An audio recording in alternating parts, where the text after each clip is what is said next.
I can't help but wonder if this is what it looks like when they're taking poops. Who? You two. Squats on the toilet. he squats over it. He delivers air mail. That's disgusting. That'll explain why the floor is always wet. That's disgusting. He's like, it's disgusting that John revealed my secret on YouTube. I thought we were closer than that. Oh, there'll be punishment. We're not close ever since I had to clean it up. The time he missed.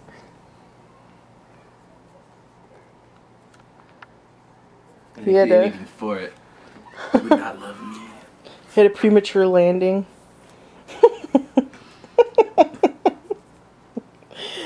Oh, I love this idea. Can't wait till the people at Kickstarter see this video. I think it's going to be the most enlightening thing. Like, we gave money to these idiots. That's why this part won't be in the video, right? It will. Oh, William's business sense. Is professional and transparent as always. They're transparent and then they're suicidal. Glass bottom boat style.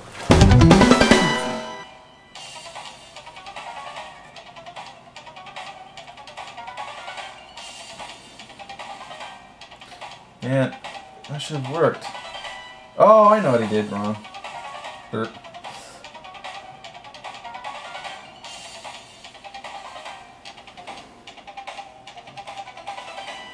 I made a mistake. Yeah. Made it through! Clear brain. And there's where Motard would come out. And Yep.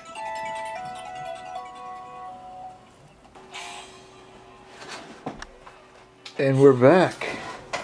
How's it feel, John? My first episode in quite a few months. Yes, it is true. It's been a very long time since our last episode, and there's been a lot of stuff that we've done. A lot of things we can talk about. We're not dead, despite popular opinion. Hey, look, Taco Bell. That's what I live off of. Inside pizza. Hey, tacos are very cheap. Anyway, William wants us to talk about the music in the game, and so let's go ahead and do that. So with the game, we have music loops that play during certain parts of the level, and so here I've loaded up our music loops into XACT, and here's my music wave bank. Let's just go to, actually stage 2 is all the interesting stuff, so let's go to stage 2. So we are making use of something called an interactive queue. You can make these with XACT. See, what I have done is I have created a queue instance variable called loop index. And it's just a variable that exists. Their range is 0 to 100. It's just the range I gave it. And so it exists for every single queue, and it can be different on every queue. It's like a queue instance instead of global. And so I made an interactive queue called music, and I set the variable to be loop index. There we go. Now what this lets us do is we have a cool thing. We can go into transitions. And this brings us into a cool transition menu. And this lets us set up music transitions. And so this music right here, I called it S2 ambient. This is what starts off on the first level. And it plays when loop index is equal to 0. So you can specify ranges that the clips will play when the value is between the range. I just set it to 0. I don't use I use whole numbers. But ambient plays at 0. If I switch it to 1, it plays the Gear 1 music. If I switch it to 2, it plays boss cutscene, 3 is boss fight, and 4 is post boss. And what you can do is you can specify different transitions. For example, so we have our ambient transition, and when we switch it to the value 1 to play the S2 Gear 1, I set it up to immediately do the transition. Once I switch it to the number 1, it immediately goes to the transition. it does a crossfade to sequential transition, and I have a transitional piece that plays. So once I set the value to 1, it plays the transitional piece. It fades into the transition. And after the transition's finished, then it plays gear 1, which loops. So we have this music loop system. So by changing a single variable, I can specify which loop I want to jump to. And so we have the individual loops, and then we have the transitions that can play. So I'll show you what we mean here. So let me go ahead and play this. Okay.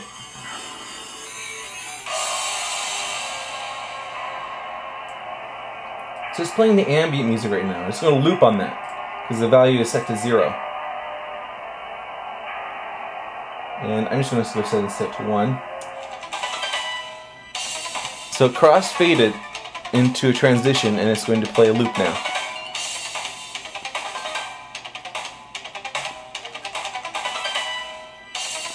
And that's looping. I can set it back to 0.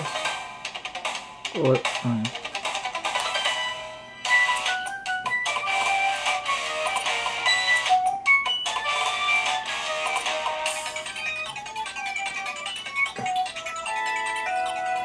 Now that piece was a transition back into the original ambient loop. And there we go. And so we have this music system that we can... In the code, I set it to our trigger system. So when a trigger fires, I can switch the value of the variable to specify which loop we want to go on. So we can change the different, how the music plays as the level progresses. They use this whole... So it's pretty neat. We can actually see it in the game. What you're about to see here is also our new shadow system. Oh, we never talked about that, did we? There's been a lot of work that went on. After we did Kobold's Quest, I started to reprogram parts of dungeons using what I learned in Kobold's Quest to make it basically a lot bug-free. A lot more bug-free. Yeah, a lot more bug-free. There was lots of issues. The problem with dungeons originally was that you had like a control for the player, how the player moves, and you had an enemy component that was control about how the enemy moves. But that didn't really work that way because the AI actually controlled how the enemy moved, and it was all messed up. And so I basically refactored a lot of the code, rewrote some stuff, and you just have a single actor component now. And if it has an actor component, then it's going to move. All the AIs do is they do like control pad inputs to the actor. So so this way we can have like rows. Actually, I did it. I put Rose in the level, and I gave her an enemy group AI, and she went around and attacked bullocks. Probably for something stupid he said. But so I did a lot of work on that, and using a finite state machine with all these different states, and so it's a lot easier to build the levels in the builder. I mean, I built them really quickly. Anyways, there's a little title screen comes up, and we can select your character. Yeah. So there's bullocks. So you can see our cool new shadow system. I'll jump. Oh yeah.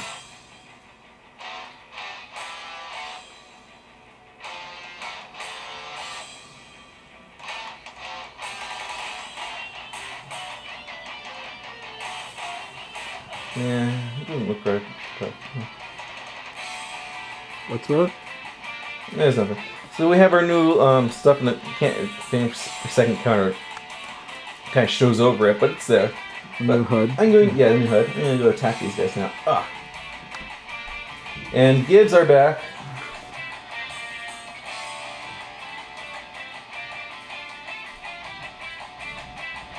Okay, you got it. Ah.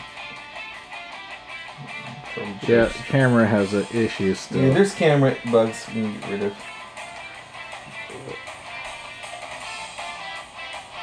Oh man, that flow. Dude, I've gotten Kobolds to fly so far. Dead? I thought he was dead.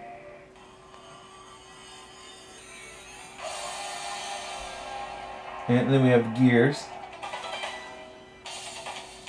This is the killer of mini Bullocks.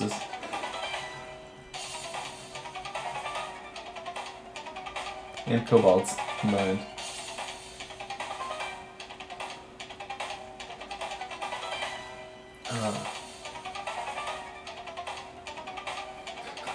We need a, it's because of the Gibbs. They need to be limited. No, they don't. That looks beautiful. Oh, So many Kobolds dying. it's so beautiful. It might work if I don't know. We'll see. I think I know how to optimize it a bit. It's gone back now. So you can see, you've heard over the 2 levels how the music has changed. And so, this is where we've got so far.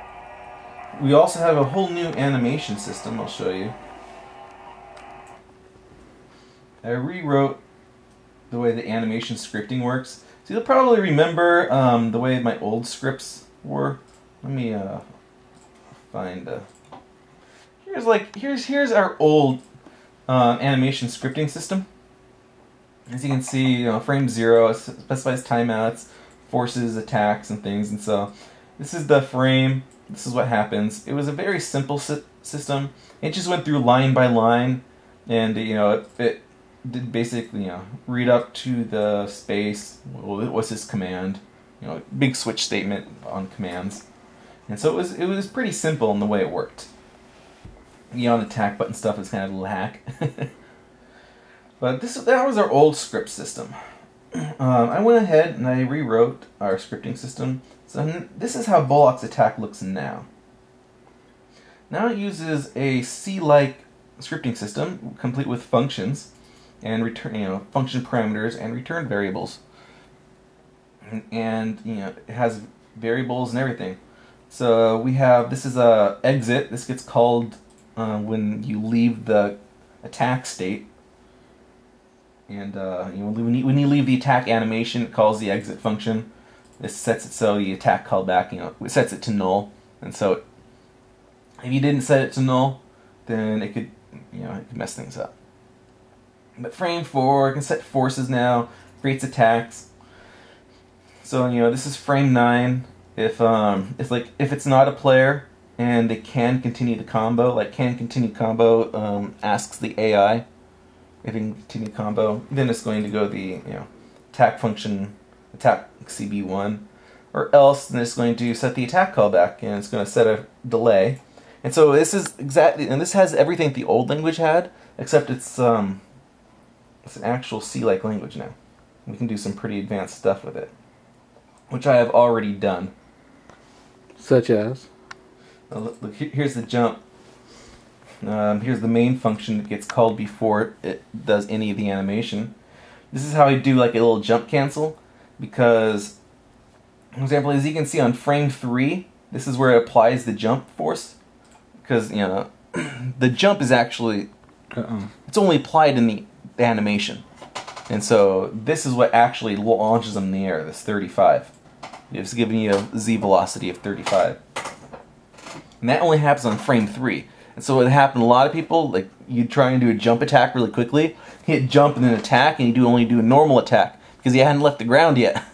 So since the actual jump force is only applied on frame 3, I have a way to cancel that out.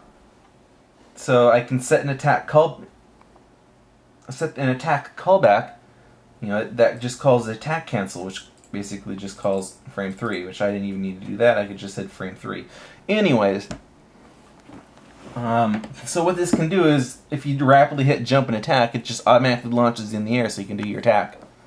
It's a pretty cool system how you can do conditionals and stuff. So, for example, this fixes a bug right here at the beginning. If the previous animation was jump attack, then it's just going to set frame 5, which is the end of the jump animation. This is because I found a bug where if I jump and attack really quickly, after you do a jump attack, it resets it back to whatever animation you had previously, which would have been jump. And so it would have gone through all this again, hit frame 3, and jumped you in the air. And so by rapidly attacking, you just go higher and higher on your screen. Very Cheetahman-like. William... Oh, yes, that is true. William did not get to see that because I didn't tell him. That Bullocks is like swing, swing, swing, swing, going higher and higher and higher. So we have we have conditional, and I think I also have a while loop support. I don't use it though. This is all because of the new animation, the new scripting language I added. It's here's the basic scripting language. Here's my different token types, and so I have a lexer that turns the animation script into a token string. And then I have my parser, which takes this token stream and it creates an abstract syntax tree out of it. And then my execution thing, which executes my syntax tree. And so we get lots of cool stuff. But I have all this cool stuff with the scripting system. It has variables and stuff now. And lets us do lots of cool things. And I am currently writing code for their cutscene system, which will use the same scripting language for our cutscenes. And so this is a lot faster than the old one, because the old one would just, every single time you played an animation, it would parse it up and try and do all the little string checking and whatnot. This, it just, you only has to parse it once, creates a syntax tree, and just executes it. So it's a lot quicker. And it's also a lot more flexible. So that's really cool. So we got the scripting system. We changed, refactored the AI. And so we've been working on that. And we're at the point now where levels are coming fast. We can add all the spawns, and all the enemy spawns really easily. We also have a list of everything that we need to do. Like, I need to get the cutscene system working, then I can work on the ability system. And then, after I get the ability system done, then I can work on the group AI to make it better. And then William can finally have his kobold miners that throw rocks. Yeah, we actually have most of the artwork now. We have all the backgrounds. We have almost all of the characters. We are still working on the Inventor Baker guy, because he's going to be completely awesome. He has his own stage, and we already have the music ready for him. So we got pretty much all the sprites, with the exception of less than 5 characters, finished. It's just a matter of waiting to get the artist's artwork in, and I've been mapping out the music and handing them off to our composer friend. So yeah. And I've been doing the music so far. The music's really nice. Yeah. John took all my loops I got from our composer after mapping them here, and has got them into the first 2 levels, as you saw. I was going to do a whole complicated system. Then I learned XACT could do all those fancy transitions. I was like, oh, this is nice. Yeah, so I don't need to do all this fancy stuff. Music's coming in from Felipe, which we're really thankful for. And, sound effects. And, apart from that, the only real thing that we haven't been on the ball with is the complete cutscenes, the frames, which we've just been waiting for our artist to send them in to us, and he kind of went, he's disappeared. The one that's in charge of the cutscene animation. He got prepaid. He's been working with us for over a year. He has a lot of stuff we've gotten from him. We just don't have everything yet. So we're hoping he's okay, and will get in contact with us soon.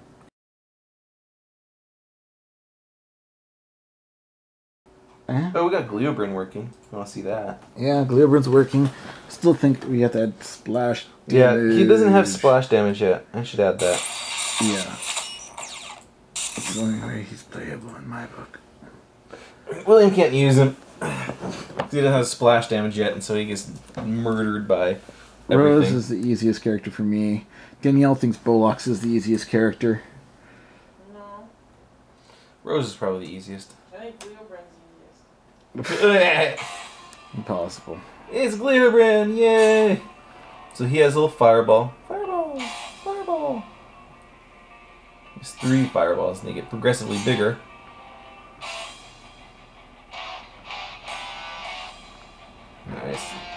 So he has a jump attack.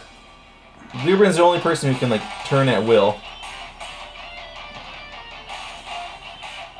And he has this awesome dash attack. I'll show you how awesome it is. Here we go. Here we go. Let's go, Gleebrin. Burn! Ah! There we go. Yeah!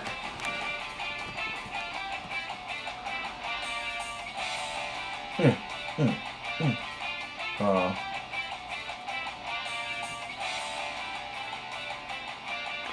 Oh, sure, you're making him look like he's a badass or something.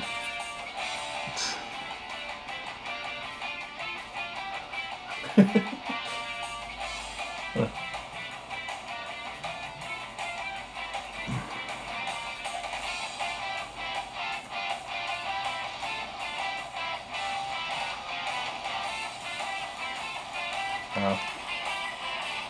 Yeah. Oh.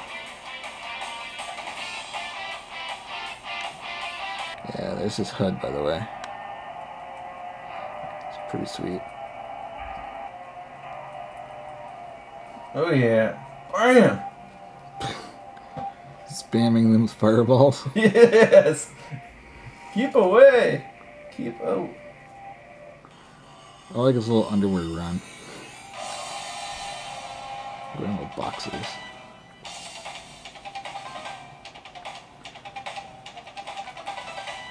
Dear God. So beautiful. Hey YouTube, let's go look at William's apartment. No. Okay, good. Wait, you can't. You're tethered by a rope. No. Okay. Well, we also uploaded a pre-alpha build of the game so far. If you want to give it a shot, John can link you. Okay. Yeah, that's not for you guys on YouTube. Sorry. Okay. Bye. Chase will get to experience the glory that you just witnessed if he wants it. Yeah. And random people in IRC. But not you, YouTube. No, Not you. It's not ready for public consumption. Not yet, anyway. Soon. Soon. Got some great voice actors sending me in material. So once I get that all cut up, we put that in there, we get sound effects in there, and we fix up some of the parts that John knows has to be fixed up. Then we'll have a 2-level alpha ready for you, the general audience. And once we get to about a 3 or 4 level alpha, we'll shoot for Desura to see if they'll let us on. But in the meantime, we're trying to get this done, because when we get to beta, that's going to be something. How many years has it been now, John? I don't know. At least it's been, well, almost 3 years.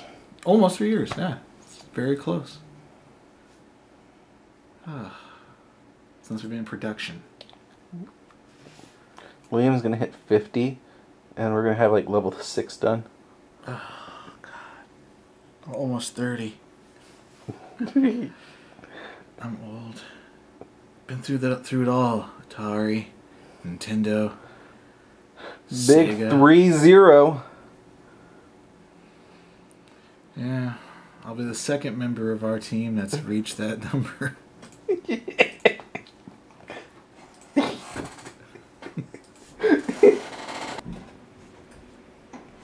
Yay.